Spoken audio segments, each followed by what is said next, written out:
In this video, I'll show you what you can actually do to transfer and merge your Bybit accounts, and what isn't possible. First, it's important to know that Bybit doesn't let you literally merge two accounts into one with a single button. Each account has its own email, KYC, and history. What you can do is move your funds from one account to another and then stop using the extra account. On the account you want to keep, copy your deposit address. Open the Bybit app, log in to your main account. Go to Assets, Spot, Deposit. Choose the coin you want to move, for example USDT or BTC. Pick the network and copy the deposit address.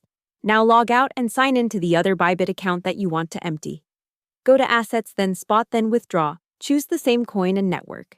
Paste the deposit address from your main account, enter the amount, and confirm the withdrawal with your 2FA/email/SMS codes.